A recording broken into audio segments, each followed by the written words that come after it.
मैं कई बार नक्शा देखती हूँ, अच्छा लगता है मुझे। हम कहाँ रह रहे हैं और हम क्या हैं पता चलता है। विश्व का नक्शा देखा, बहुत बड़ा विश्व है।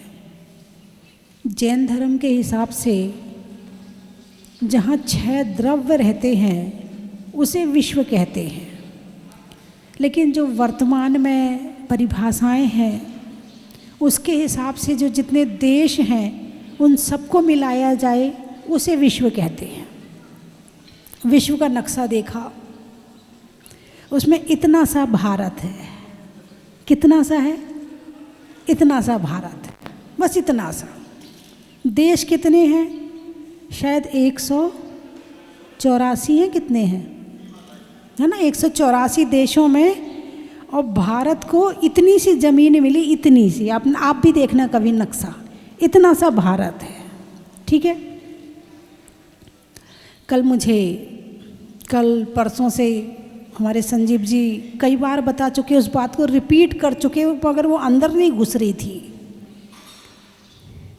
उन्होंने बताया, मैं आपको बता देती शायद आपके अंदर चली जाएगी। बोले पूरे विश्व के लोगों ने मिलकर के एक किताब बनाई, और उस किताब में बहुत सारे जितने धर्म हैं सभी देशों में, सबको जितनी किताबें हैं सबका उसमें रजिस्ट्रेशन किया, उसमें लिया, उसका विवरण जो भी है वो पूरी इंडेक्स बनाई। और उसमें सभी किताबों में जैसे ईसाई हैं तो उनके 80 पेज थे, और दूसरे हैं तो उनके भी थे, सबके थे उसमें। जब उसमें भारत का नंबर आया तो जैसे कहते ना दिलीप कुमार, महेश कुमार हो, ये कुमार, वो कुमार, और बाकी जब कुछ नहीं बचता तो क्या बोले? अन्य लोग। क्या कहते? अन्य लोग। ऐसे ही हिंदू धर्म को और जैन धर्म को अन्य में डाल दिया। क्या? हिंदू धर्म को और जैन धर्म को किस में डाल दिया? अन्य में डाल दिया। और अन्य में एक हिंदू धर्म, एक जैन धर्म। जैन धर्म की 2 शाखाएं, श्वेतांबर और दिगंबर। पूरे विश्व में हमारा ये अस्तित्व है। और किताब कितनी बड़ी थी? सामान्य साइज की थी। और मोटी कितनी थी? करीब 1000 पेज होंगे, 2000। हमारे प्रभात जी उदयपुर वाले बता रहे हैं 3000 पेज की किताब। और 3000 की पेज की किताब में भारत के हिंदू धर्म को और जैन धर्म को 2 लाइनों में निपटा दिया। कितनी लाइनों में? 2 लाइनों में। बाकी आप देखो किसी भी धर्म की एक एक किताबें हैं, एक एक किताबें मिलेंगी, लेकिन जैन धर्म में और इसमें हिंदू धर्म में बहुत किताबें हैं। बहुत हर तरह से, ज्योतिष, भूगोल, खगोल, न्याय, व्याकरण, और हाँ जी बोलो, गणित, आयुर्वेद, प्राणावाय, कर्म, सिद्धांत, अध्यात्म, है ना, पता नहीं कितने शास्त्र हैं। और उसको केवल, और धर्मों में एक एक शास्त्र है, उनको 80-80 पेज में उनका वर्णन किया है। और जिनमें पूरा साहित्य और गहराई भरी पड़ी है उनको केवल अन्य में निपटा दिया, अन्य। और हम आपस में लड़े जा रहे, हम जैन हैं, हम हिंदू हैं, हम ये हैं, हम वो हैं, हम लड़े जा रहे, और पूरे विश्व में हमारी कोई अहमियत नहीं है।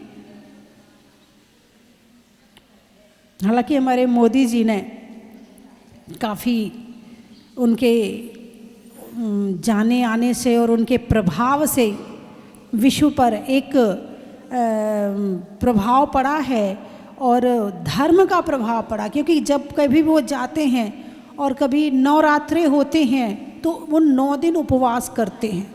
और कैसे उपवास करते हैं? जैसे उपवास जैनी के होते हैं, मात्र पानी पीते हैं।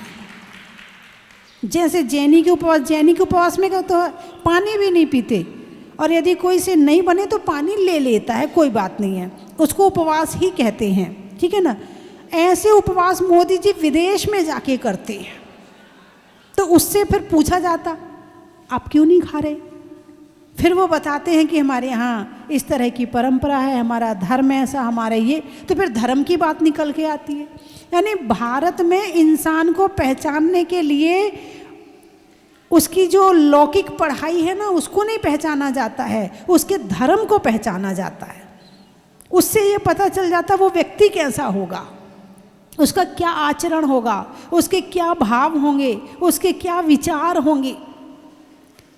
तो सबसे पहली मेहनत तो हिंदू और जैनों को इस बात पे करनी है कि कैसे हमारे धर्म को सब सारी दुनिया जाने, आपस में ना लड़े, ये जाने कि कैसे हमें अपने धर्म को बताना है कि हम क्या करते हैं और धर्म में कितनी गहराई है।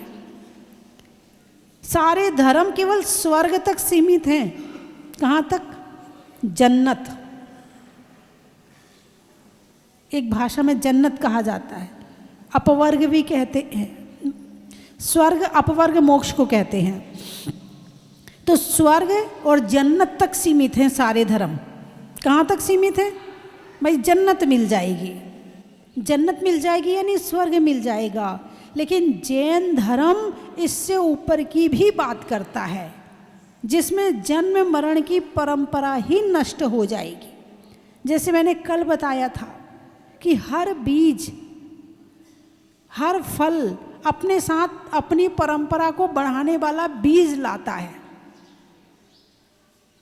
सब्जी में बीज है, आम में बीज है, अनार में बीज है, मूल, फल, कंद, शाक, शाखा कई बीज से उत्पन्न होते हैं, कई कंद से उत्पन्न होते। जैसे आलू है, पूरा आलू ही बोया जाता है, उसमें बीज नहीं होता, आलू ही बोया जाता है ना। कुछ शाखाएं बोई जाती हैं, कुछ डाली बोई जाती है, किसी में बीज डाला जाता है। तो अपनी अपनी परंपरा को अपने हिसाब से बढ़ा देते हैं। ये हो गया जन्म। एक पेड़ ने जन्म लिया है तो मृत्यु होगी। 2 इंद्रिय हो, 3 इंद्रिय हो, 4 इंद्रिय हो, पंचेंद्रिय हो, जन्म हुआ है, अरे बोलिए ना, तो मृत्यु होगी। अब कोई चाहता है कि जन्म और मृत्यु से ऊपर उठा जाए, जन्म और मृत्यु से रहित हुआ जाए, तो उसकी पूरी व्याख्या यदि आप पढ़ लोगे तो ऐसा लगेगा कि कहाँ मोह माया में भटक रहे हैं। पढ़ तो रहे हैं, जैसे दवाई की गोली है, मुंह में रखी और उसको बाहर निकाल दिया, असर होगा? अरे बोलिए ना, नहीं होगा। क्या करना पड़ेगा? निगलना पड़ेगा, ठीक है ना। ऐसे ही शराब को मुंह में रखो और बाहर निकाल दो, नशा चढ़ेगा? नहीं चढ़ेगा। क्यों? अंदर नहीं गया। ऐसे धर्म को लोग जानते तो हैं लेकिन अंदर नहीं गया है। जब अंदर जाएगा ना तो परिवर्तन आएगा। जैसे पेट में भोजन जाता है तो रस बनता है, ऐसे धर्म जब आत्मा के अंदर जाएगा तो परिवर्तन आएगा। एक तोता है, राम राम बोलता है ना। राम को जानता है क्या? नहीं। उसे कहो रावण रावण बोलो तो रावण रावण बोल देगा, उसे कहो राम राम बोलो तो राम राम बोल देगा। है, तुमसे कहा नमोकार मंत्र पढ़ो, तुम नमोकार मंत्र पढ़ने लगा। तुमसे कहा गायत्री मंत्र पढ़ो तो गायत्री मंत्र क्यों पढ़ते हैं और क्या है मंत्र का अर्थ किसी को नहीं पता, बस पढ़ते हैं। हमारे यहाँ हमारे दादाजी परदादाजी पढ़ते थे तो हम भी पढ़ते हैं। इससे ज़्यादा गहराई में कोई दिमाग ही नहीं लगाता। यदि दिमाग लगाता है तो केवल भोगों में, खाने में, पहनने में, ओढ़ने में, या फिर लौकिक पढ़ाई में, जिस तरफ उन्हें आगे जाना है उसमें। लेकिन जो पढ़ाई हमें अंदर ले जाती है उस पढ़ाई में दिमाग लगाए ही नहीं जाते। और उस पढ़ाई में जिसने दिमाग लगा लिया वो सबसे बड़ा वैज्ञानिक, विद्या ददाति विनयम, विद्या आने के बाद विनय आती है, विनय के बाद पात्रता आती है, लेकिन वर्तमान की विद्या आते ही विनय चली जाती है। अक्खड़ हो जाते हैं बच्चे, जवाब देते हैं माँ बाप को, सामने कौन खड़ा है कोई उसे परवाह नहीं है। विद्या तो आ गई, विनय नहीं आई, मतलब ये विद्या भी नहीं आई है। ऐसी विद्या किस काम की जो संस्कारों को खत्म कर दे। तो बात चल रही है कि पूरे विश्व में इतना सा भारत देश भले छोटा है, लेकिन जितने धर्मों का संरक्षण यहाँ पर हो रहा है, जितने धर्मों को फलने फूलने का कार्य भारत में हो रहा है, पूरी दुनिया में कहीं भी नहीं हो रहा है। और सबके धर्मों को संरक्षण भी दिया जा रहा है, उनके हितों की रक्षा भी करी जा रही है। लेकिन हम हैं कि धर्म करना तो दूर, आपस में ही लड़ते रहते हैं। ये हमारा है, ये हमारा है। धर्म क्या सिखाता है? अनुशासन सिखाता है, धर्म प्रेम सिखाता है, धर्म करुणा सिखाता है, धर्म दया सिखाता है, धर्म एक दूसरे के हितों की रक्षा करना सिखाता है, धर्म एक दूसरे का सम्मान सिखाता है, एक दूसरे का आदर करना सिखाता है। लेकिन जिस धर्म ने आदर भुला दिया, जिस धर्म ने करुणा दया भुला दी, वो धर्म नहीं है। अरे बोलिए ना, हैं? तो बंधुओं, 3 दिन का लाइब्रेरी का ये वर्कशॉप जो चल रहा है, इसमें जैन शास्त्रों को कैसे व्यवस्थित किया जाए, कैसे उसकी लाइब्रेरी तैयार की जाए, कैसे उसको रखा जाए, कौन सा शास्त्र किस हिसाब से रखा जाए, कहाँ रखा जाए, उसके लिए यहाँ पर 3 दिन का जो कार्य चल रहा है। और बड़ी दूर दूर से हमारी कुछ लड़कियां हैं, कुछ महिलाएं हैं, कुछ भाई हैं और 2-3-4 जने जो प्रोफेसर के रूप में आए हैं। बड़ा अच्छा लग रहा है, क्योंकि ये भी बहुत ज़रूरी है। क्योंकि हम भगवान को तो मान लेते हैं, पंच कल्याणक करके मंदिर में बिठा के पूजा कर लेते हैं, गुरुओं को भी मान लेते हैं। अब दिख रहे हैं तो हाथ तो जोड़ना ही पड़ेगा, है? या फिर सेवा भी करते हैं, आहार भी देते हैं, भक्ति भी करते हैं, उनका प्रवचन भी सुनते हैं, उनकी भी विनय हो जाती। लेकिन यदि रह जाती है तो हमारी जिनवाणी माँ रह जाती है।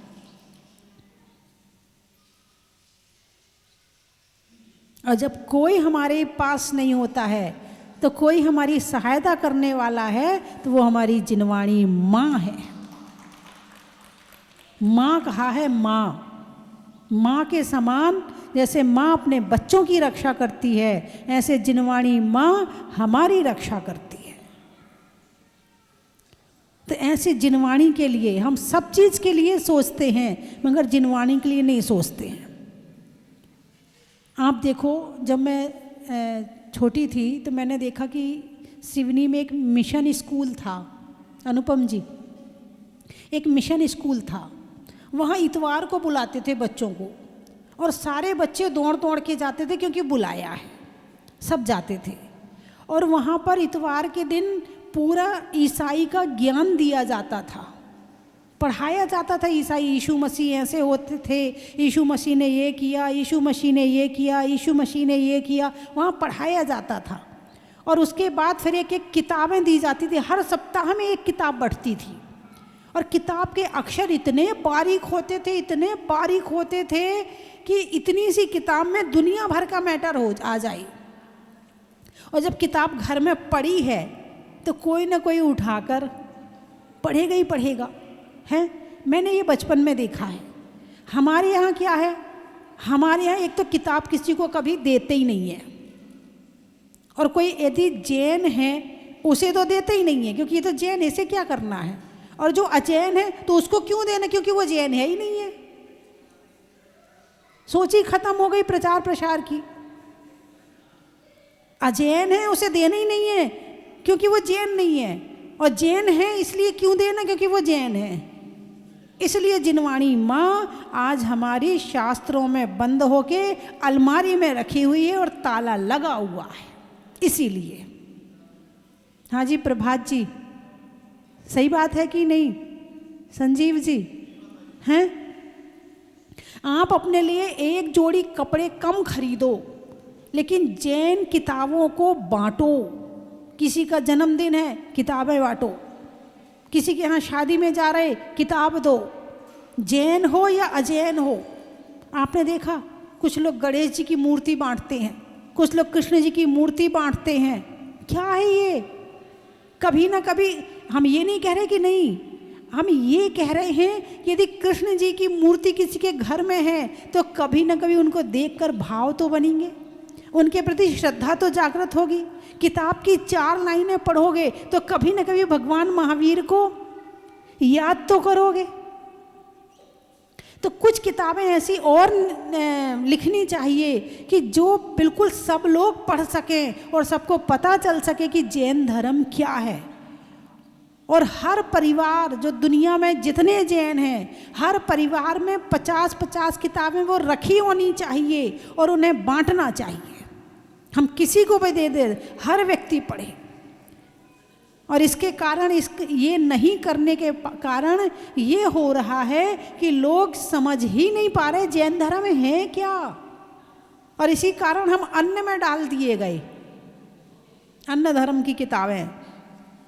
किताबें का नाम तो लिखा ही नहीं है, केवल जैन, एक श्वेतांबर और एक दिगंबर। और जितनी जैन नाम की किताबें आएंगी वो इसमें डाल दो, बस हो गया। उसमें ना प्रथमानि योग है, ना करणानि योग है, ना चरणानि योग है, ना द्रव्यानि योग है, ना उसमें सिद्धांत है, ना उसमें अध्यात्म है, ना उसमें ध्यान है, ना व्याकरण है, ना भूगोल है, ना गणित है, ना उसका कोई विश्लेषण नहीं किया गया, केवल अन्न में डाल दिया गया। किसकी कमी के कारण? और सम्यक दर्शन के 8 अंगों में एक प्रभावना अंग होता है।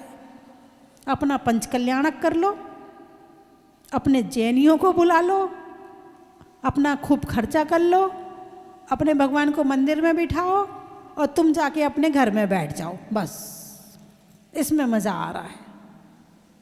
कम से कम धर्म की जितना खर्चा हम मंदिर बनाने में कर रहे हैं, जितना खर्चा हम बड़े बड़े विधान करवाने में कर रहे हैं, उतना खर्चा यदि जैन ग्रंथों को अथवा जैन किताबों को बांटने में कर दें तो ना जाने कितनी प्रभावना हो जाएगी।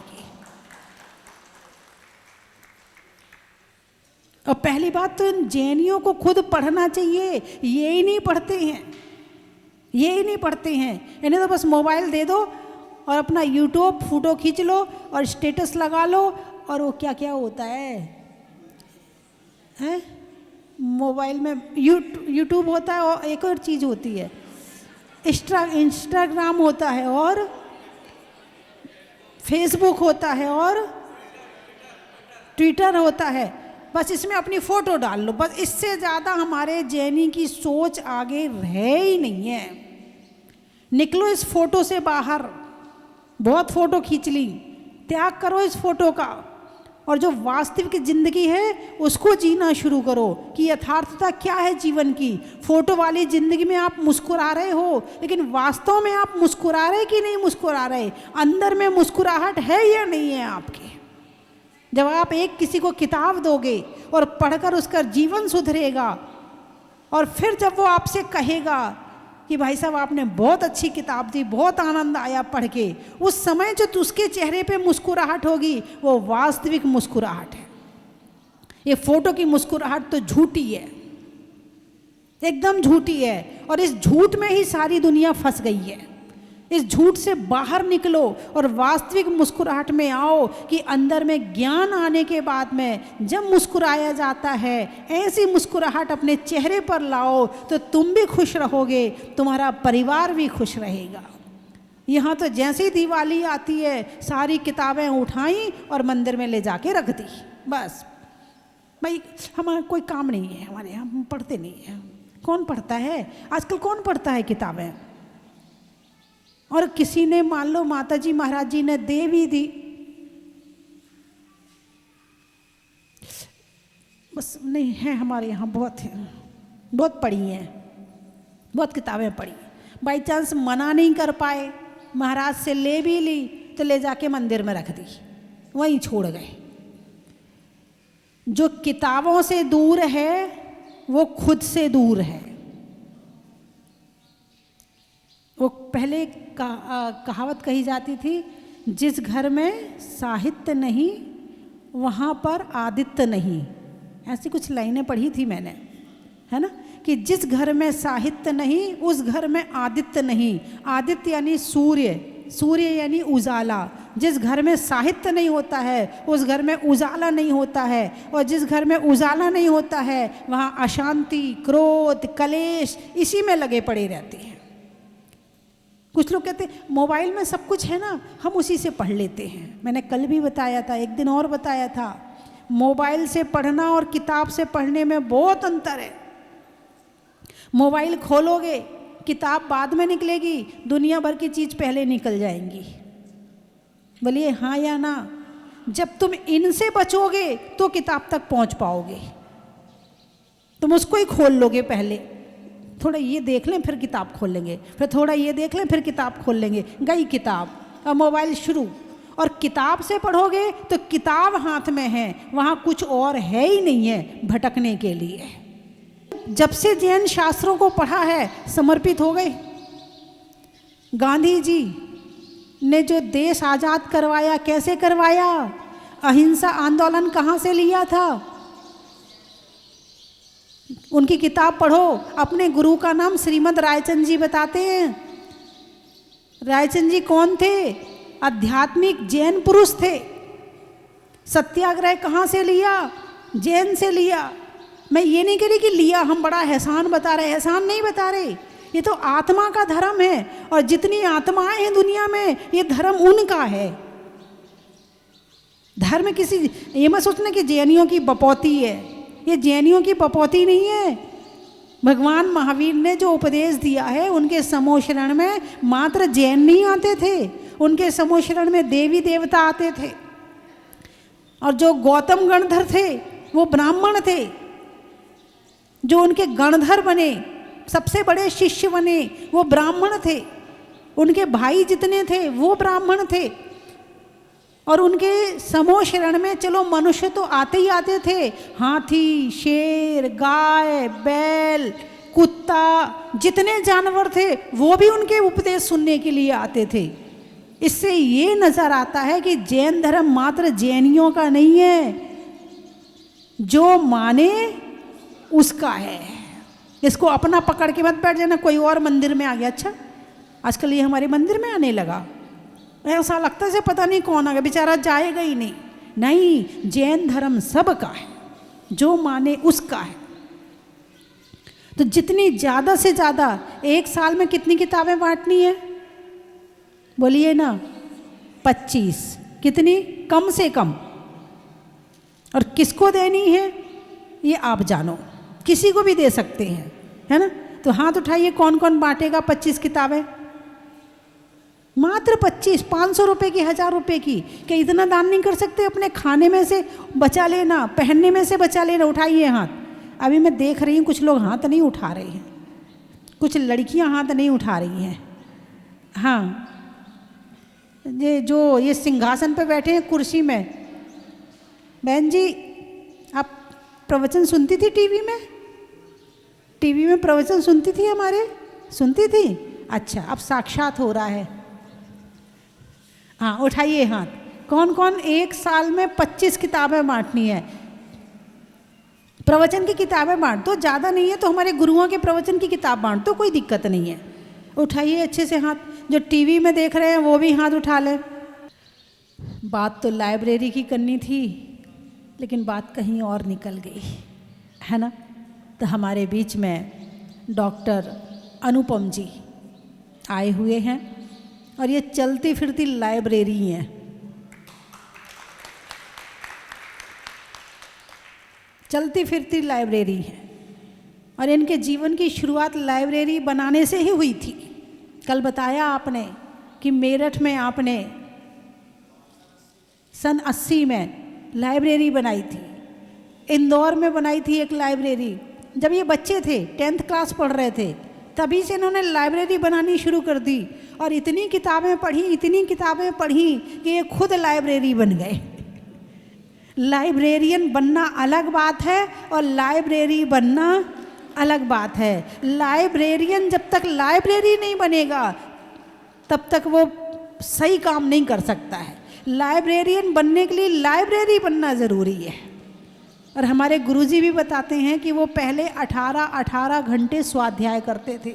जो जितनी गहराई में जाता है वो उतना ऊंचा जाता है, और जो शास्त्रों की किताबों की गहराई में नहीं जाएगा वो ऊपर उठ ही नहीं सकता है।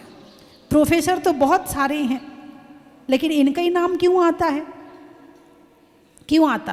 क्योंकि ये गहराई में घुसे, पहली बात। दूसरी बात, संत गहराई में घुसते हैं, और इन्होंने सन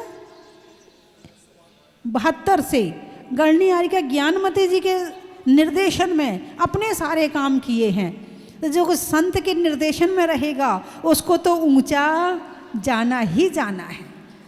और जिसके अंदर जो पुरुषार्थ करता है, मेहनत करता है लगन से, आप बताते हैं कि प्रतिदिन 5:30 बजे लिखने बैठ जाते हैं ये, और रोज लिखते हैं प्रतिदिन सुबह 5:30 बजे। नियम है इनका, जितना काम है दिन भर का, क्योंकि बहुत सारी जगह के अध्यक्ष भी हैं, मंत्री भी हैं, बहुत सारी संस्थाओं को संभाल रहे, बहुत सारे अखबार को संपादक बन के संभाल रहे हैं, तो काम तो बहुत है इनके पास में। उम्र इनकी 65 साल है, 67 साल है, और इतना काम करने के बाद मतलब सुबह 5:30 बजे, यानी सुबह के समय जो लिखता है वो आप नहीं लिखते हो, सरस्वती लिखती है। आपके अंदर सरस्वती आ जाती है, आप वो सरस्वती लिखवाती है आपसे, और जिसके पास में सरस्वती आ गई उसका क्या कहना है। आप तो स्वयं सरस्वती पुत्र बन गए। कभी कभी 4 बजे भी बैठ जाते हैं, बिल्कुल है, होना चाहिए। जो सुबह के समय आप लोग भी पढ़ाई करते हैं, आपको भी प्रेरणा करूंगी, सुबह का समय आप किया करो। सुबह के समय जो लिखा जाएगा, पढ़ा जाएगा, वो हमेशा के लिए स्थायी हो जाएगा। और जो दिन में, रात में 2 बजे पढ़ोगे, 3 बजे पढ़ोगे, 12 बजे पढ़ोगे, वो यहाँ से आएगा और यहाँ से चला जाएगा, इससे ज़्यादा नहीं रहेगा। और सुबह जो पढ़ोगे ब्रह्म मुहूर्त में, क्योंकि काल का प्रभाव भी पड़ता है, इसलिए बच्चों को सुबह पढ़ने की प्रेरणा दें। और हमारे बीच में संजीव जी, जिन्होंने अनुपम जी को अपना गुरु बनाया और उन्हीं के पद चिन्हों पर चल के ऊर्जावान हैं, और सबको इकट्ठा करके यहाँ पर इस कार्यक्रम का पूरा संयोजन किया।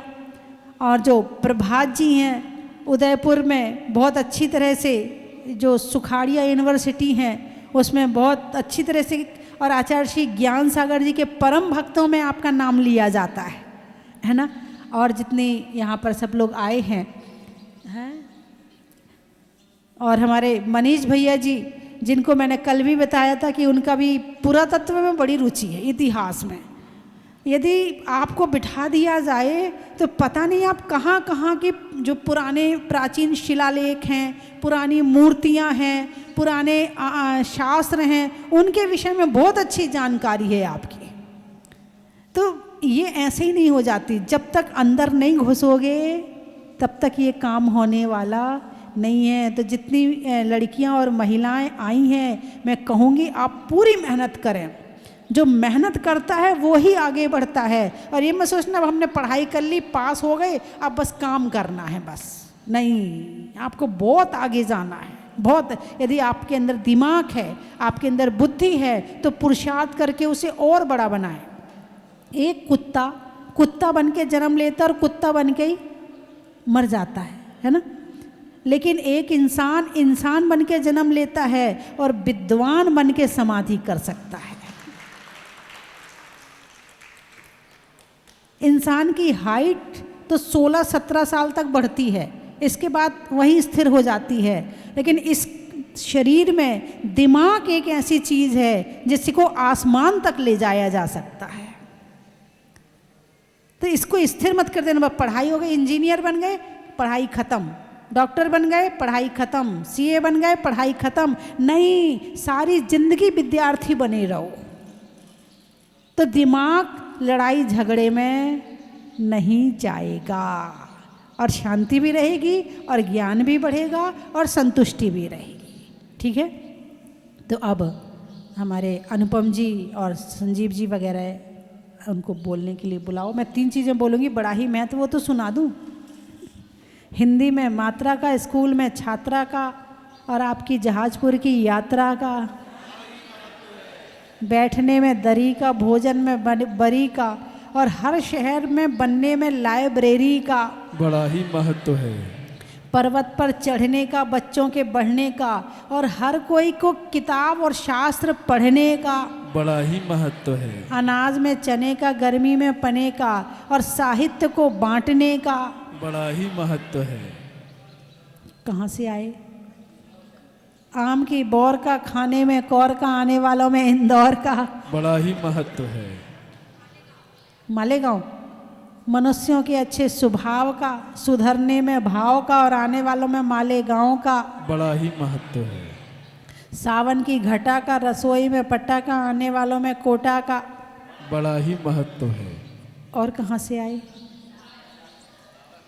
बागड़, सागर, शैली में नागर का, पानी में गागर का, आने वालों में सागर का।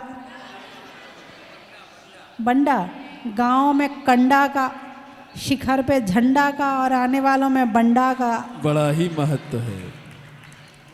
भोपाल, पूछने में हाल का, सर्दी में साल का, गर्मी में रुमाल का, बड़ा ही और आने वालों में भोपाल का।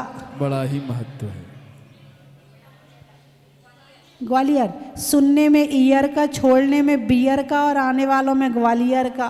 बड़ा ही महत्व है। मिठाइयों में मावा का, शादी के सावा का, आने वालों में इटावा का। बड़ा ही महत्व है। खुरई, चक्की में उरई का, साग में तुरई का, और आने वालों में खुरई का। हो गए सारे? बड़ा मलहरा, अच्छा। सतियों में अनंग सरा का, रहने के लिए धरा का, और आने वालों में बड़ा मलहरा का। बड़ा ही महत्व है। रिश्तों में ससुर का, देवों में असुर का, और आने वालों में उदयपुर का। बड़ा ही महत्व है।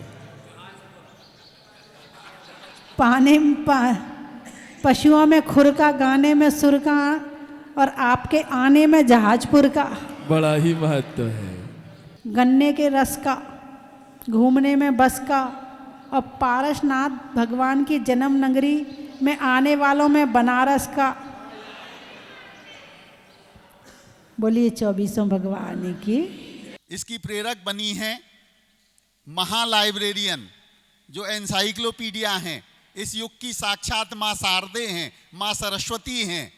गढ़नी आरिका श्री 105 माता जी, जिन्होंने 108 से ज़्यादा ग्रंथ लिखे हैं। हम जो स्वस्ति वाचन करते हैं, स्वस्ति भूषण माता जी के चरणों में आज हम यहाँ आए हैं। जो हम ये डिप क्लासिफिकेशन बनाया जा रहा है, जो कार्यशाला का आयोजन किया गया है, ये वास्तव में बहुत अद्भुत है और उनके प्रयासों का विफल है। आप भी मैं माता जी निवेदन करूँ कि ये 8 विषयों में इन्होंने पीजी कर रखी है और 2 विषयों में ये पीएचडी हैं। भाभी जी भी पीएचडी हैं और पूरा परिवार इनका बहुत ही विद्वान है।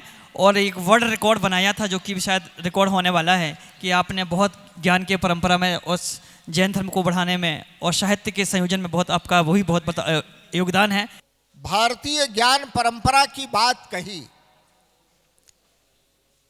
लगभग 1000 वर्षों की गुलामी से हमारे देश के नागरिक अपनी महान संस्कृति से दूर हो गए।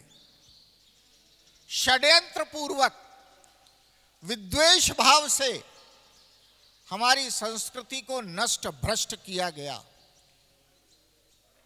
पुरातात्विक साक्ष्य, प्राचीन आचार्यों के द्वारा लिखे गए ग्रंथ नष्ट कर दिए गए और ब्रिटिश शासन में शिक्षा पद्धति में परिवर्तन करके भारत की स्वावलंबी व्यवस्था को समाप्त करने का षड्यंत्र किया गया। बहुत हद तक वो सफल भी हुए। आजादी के बाद अनेक शिक्षा आयोगों ने कोशिश की कि संस्कृति संरक्षण के कार्य को आगे बढ़ाया जाए और कुछ कुछ उपक्रम भी हुए। अप्रोचेबल बना, आज ये आपकी बहुत बड़ी सेवा होगी। ऐसे तहखाने में बंद रखी रहती हैं, ऐसी बड़ी बड़ी अलमारियों में लॉक की हुई रखी रहती हैं कि आप, वरना ताले में रखे हुए शास्त्रों का संरक्षण नहीं होगा। संरक्षण का मतलब ये है कि उनकी रक्षा तो हो, लेकिन जो उसको पढ़ना चाहते हैं उनको भी वो उपलब्ध कराई जाए। दिल्ली के गांधीनगर में एक विद्वान रहते थे, उनके पास वर्णी अभिनंदन ग्रंथ था। अब जब हमने वो पढ़ा, धवला पुस्तक 4 में लिखा हुआ मैथमेटिक्स ऑफ धवला किताब, तो पढ़ते पढ़ते ये रेफरेंस मिला।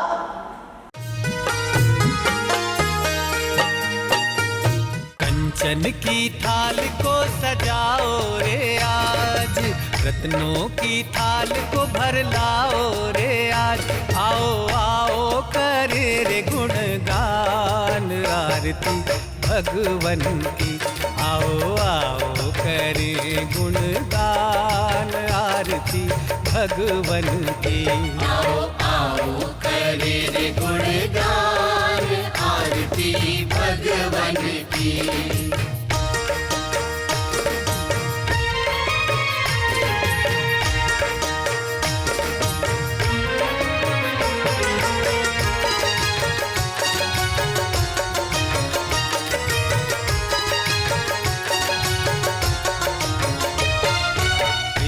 सुमित्र के राज दुलारे, माँ पद्मा जी के नैनों के तारे।